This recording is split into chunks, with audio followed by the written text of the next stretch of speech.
Hello बच्चों, the question says the time taken by a person to cover 150 kilometer was 2.5 hours more than the time taken in the return journey. If he returned at a speed of 10 kilometer per hour more than the speed of going, what was the speed per hour in each direction? अब यहाँ पे question हमसे ये कह रहा है कि एक पर्सन जो है वो 150 किलोमीटर डिस्टेंस ट्रेवल करता है। अब उस पर्सन को क्या होता है कि 2.5 hours more time taken in return journey. अब यहाँ पर क्या हुआ, एक पर्सन जो है वो टी टाइम में 150 किलोमीटर 150 किलोमीटर डिस्टेंस ट्रेवल करता था टी टाइम में with the speed of x hours. अब क्या हुआ, ये पर्सन जो है वापस आता है और सेम डिस्टेंस ट्रेवल करता है।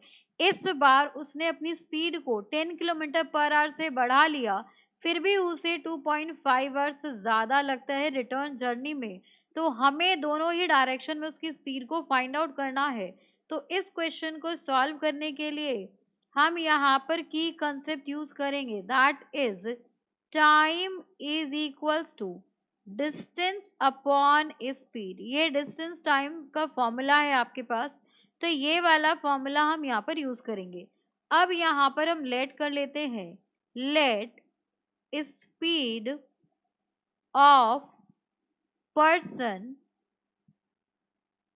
Forward direction in forward direction में उस पर्सन की हम स्पीड लेट कर लेते हैं कि वो थी आपके पास x किलोमीटर पर आवर। तो उस पर्सन की रिटर्न में कितनी स्पीड हो जाएगी, बोला गया है कि जब वो रिटर्न आता है तो वो अपनी स्पीड को 10 किलोमीटर पर आवर से बढ़ा लेता है। तो यहाँ पर हो जाएगा आपके पास return speed of person will be x plus 10 kilometre per hour.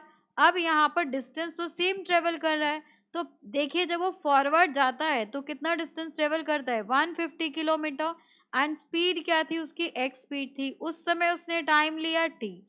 अब जब वो रिटर्न आता है तो सेम डिस्टेंस कितना ट्रेवल करता है 150 किलोमीटर। अब स्पीड कितनी है उसकी, अब उसकी स्पीड जो है 10 किलोमीटर से बढ़ गई है।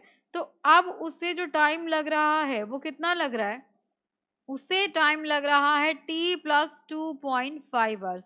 मतलब अब उसे 2.5 घंटे ज़्यादा लग रहे हैं। तो अब क्या होगा, यहाँ पर t को रिप्लेस कर देंगे, तो यहाँ से आ जाएगा आपके पास 150 upon x minus 150 upon x plus 10 is equals to 2.5 hours, ये हो जाएगा। अब यहाँ पर देखिए, यहाँ पर अगर मैं 150 को कॉमन ले लूँ तो ये हो जाएगा आपके पास 1/x minus 1/x plus 10 is equals to, इसको 25/100 लिख सकते हैं हम, 25/10।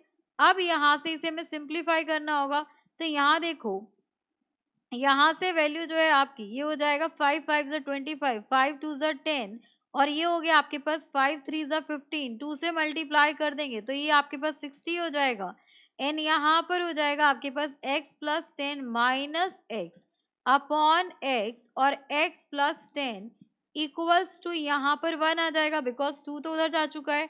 अब देखिए जब इसे सॉल्व करेंगे तो x से x कैंसिल आउट हो गया, 60 को मल्टीप्लाई करेंगे 10 से is equals to x square plus 10x हो जाएगा।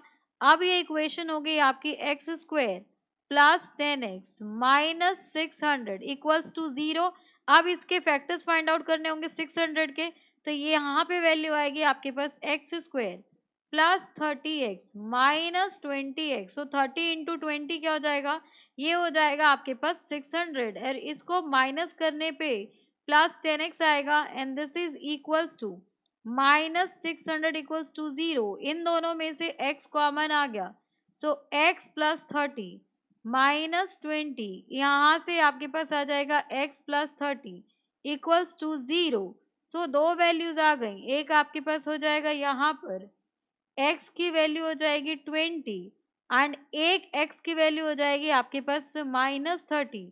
And we know that speed can't be negative, speed negative नहीं हो सकती, इसीलिए यहाँ पर आपके पास x की वैल्यू माइनस 30 नहीं होगी, वो होगी आपके पास प्लस 20।